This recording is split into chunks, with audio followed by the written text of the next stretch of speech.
Hello everyone, I'm MVL, and in this video we're going to be unboxing the IGS Arcade Classic Collection First Print Edition on the Switch. We're going to be opening it up and taking a look at gameplay footage as well. So without any further ado, let's get started. So here we have the IGS Classic Arcade Collection First Print Edition from PlayAsia. And because I got this from PlayAsia, it came with stickers. First we have these Joy-Con stickers, which are pretty cute. And we also have a sticker with the PlayAsia logo on it in striking red. And we have another PlayAsia sticker here, which is silver. Now if you love stickers, if you're a fan of stickers, you're going to love this because there's a fair few stickers with this release. Now we will be checking out gameplay footage as well in this video, but first let's open up this game and check out what you get. Like I said, there's a fair few stickers here, and stuck to the outside of the case we have these clear circles, and I was a little worried that these might damage the outer sleeve when I took them off, but thankfully they were very easy to remove and they didn't damage anything whatsoever. As we take off the outer sleeve here, we can see that there are some stickers exclusive to the first print edition included inside of the sleeve. They're contained in this clear sleeve itself, and that actually was resealable, that clear plastic sleeve, so I used that to rehouse these afterwards, and that was pretty handy to keep those contained. As you can see, there are some PlayAsia branded Joy-Con stickers here, more Joy-Con stickers, so that's cool, with some artwork from the games on that. And there's also a couple of art cards included here as well. You get free art cards, and those are really cool. I really like getting art cards with some of these releases, special editions and things like that. One of the extras that's really nice to have. There are some more extras inside of the case as well, and we'll get to looking at those as we open that up as well. So here is the box art proper for the IGS Classic Arcade Collection, and this is more so what you would get for the regular edition. The stickers included in this version, I believe, come with every version you might get elsewhere. So opening this up so we can get a better look at the case, we'll take off this plastic wrap and then take a look at the case. I really like the artwork on this, and I'm also really thankful that more of these compilations of old arcade games are coming out so you can get your hands on these games officially. That's really cool. And this is a great collection of games that we will be looking at some gameplay footage for in this video as well. So, like I mentioned, there are some more stickers in here, a couple more sticker sheets included, and we'll take a look at those, and they feature some of the characters from the games on those sticker sheets. Once more, it's in a resealable plastic sleeve, and I did use that to put the stickers back in so that I could keep them together, and these stickers fit inside of the case. The other extras fit inside of the sleeve.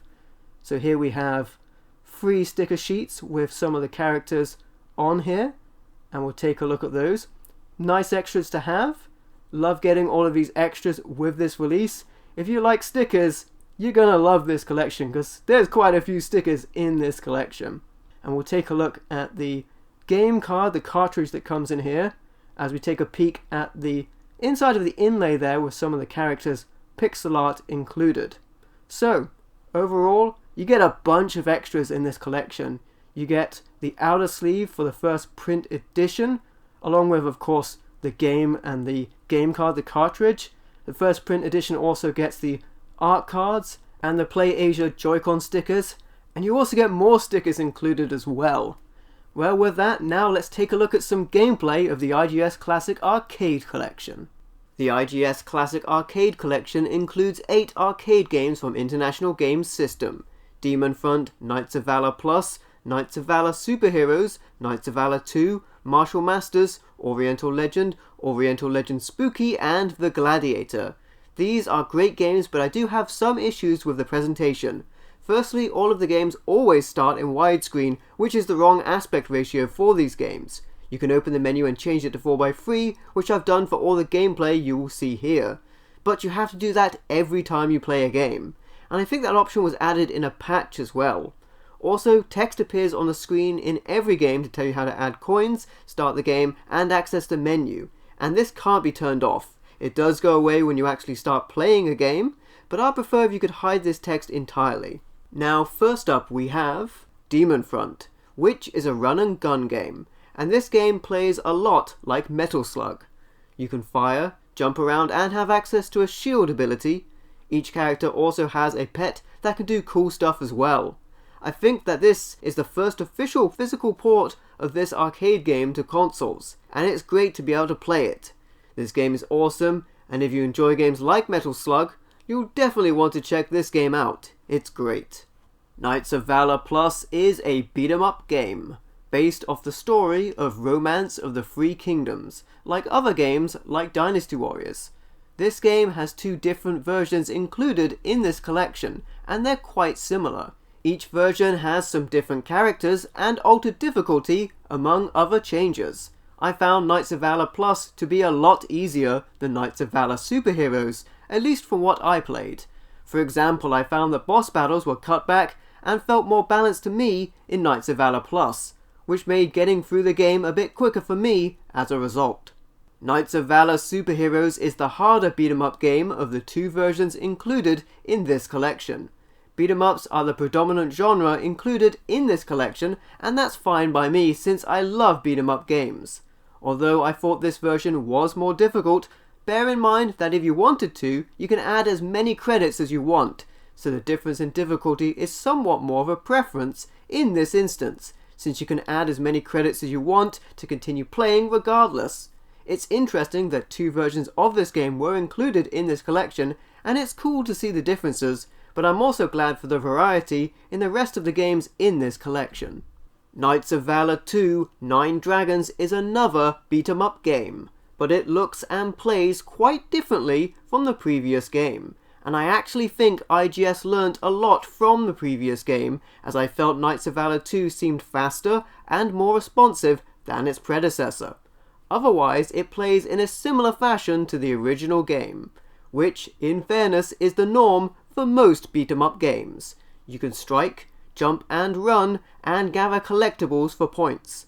Consumables can be picked up to regain health, and a limited number of expendable sub-weapons can be procured as well.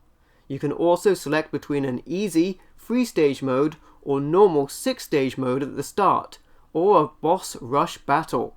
I think that this game is pretty cool, and I'd say it's really worth a look. Martial Masters is a fighting game, which was heavily inspired by Hong Kong martial arts films like Once Upon a Time in China. This is a great one-on-one tournament fighter arcade game, and what I really like about this game is that the early stages don't start off too difficult for someone who is capturing gameplay footage for the first time and is just mashing buttons randomly and thinking to themselves, "That was cool. How did I do that?" Anyway, this game is very cool, and I enjoyed how accessible it was from the beginning, and there were a lot of interesting characters in an exciting and enticing setting. This is one of those games that is easy to play but difficult to master, and I like that. Fighting fans might want to check this out. Oriental Legend is a beat-em-up game, loosely based on the story of Journey to the West. This game can be a bit problematic. When I was capturing footage, I encountered a strange glitch where my character somehow moved off screen and some of the background disappeared as well. The visuals and presentation of this game are a bit wild, and the gameplay feels a little unbalanced to me, but in fairness it was probably designed that way to eat credits from the players.